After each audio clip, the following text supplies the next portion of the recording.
Installing the infant sling will vary depending on the carrier that you own. I'll be installing this into a double carrier, but I'll also explain it as well on other carriers. The first thing you'll notice is the supplied hardware. The telescoping bar will be used for double carriers, the D-rings will be used on single carriers, and the bolts will be used depending on the age of the carrier. On the inside corner of your carrier's frame, on newer carriers you'll find a bolt, and on older carriers you'd simply find a hole. This is the location on a single carrier that you would install the D-rings, like so. On newer carriers you'd remove the bolt and reinstall with the D-ring applied. On older carriers you'd use the supplied shorter bolts with the black metal washer against the head of the bolt. If you're installing into an older double carrier, you'd use the telescoping bar and you'd position it with the bracket on the top of the frame, like so. You'd use the longer supplied bolts with the black metal washer against the head of the bolt and the white washer against the nut. You'd install the bolt through the top, from the top through to the bottom. On newer double carriers, you'll begin by removing the attached bolt.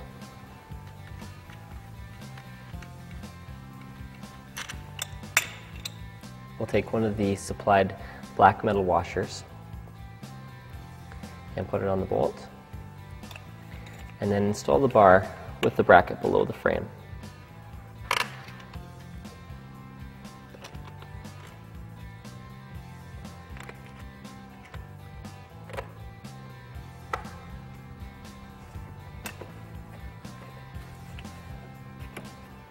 With that done, we'll remove the harness from the location that you plan to use the sling.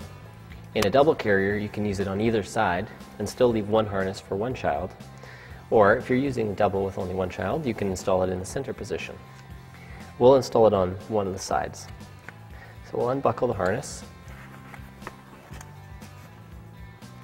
and set aside for now. And we'll position the infant sling into the carrier with the padded section to the bottom, like so. Now we'll loop the bottom straps around the bar. If this was a single carrier, we would loop these through the D-rings on either side. So around the bar and then through the buckles.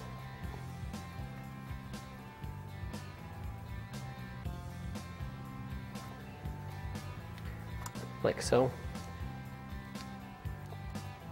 And just loosely fit for right now.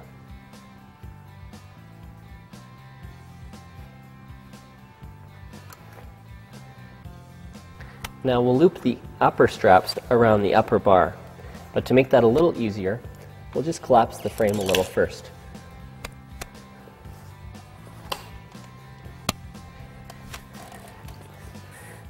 Loop the straps from behind the bar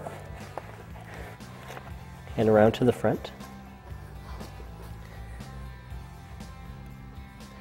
and through the buckles.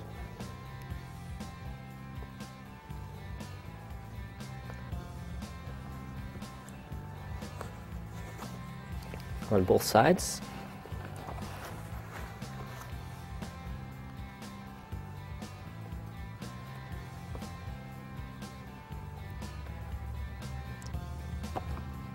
And then lock your carrier up again.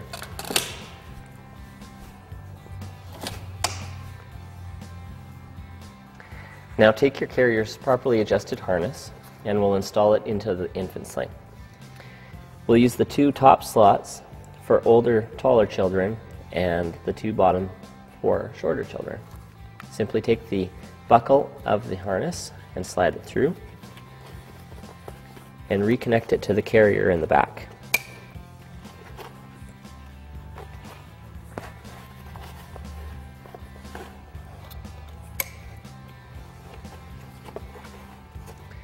Next, we'll attach the carrier's lap belt to the infant sling.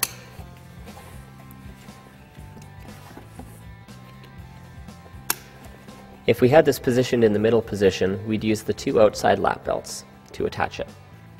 Now, we'll snug up the straps on the top and on the bottom to get the infant sling roughly into the position that we like. And then we'll take the crotch strap from the carrier and loop it through the hole in the infant sling below the crotch strap pad and through the elastic, like so.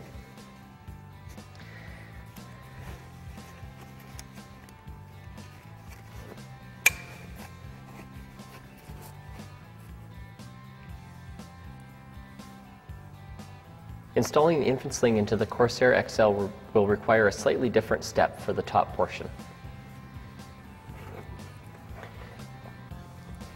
Take the outside strap of the infant sling and wrap it around the outside frame bar of the Corsair.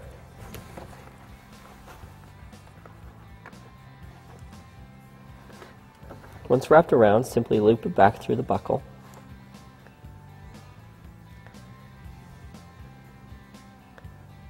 and snug. For the inside, we'll use the strap that's sewn to the middle of the Corsair body and simply loop it through the buckle as well.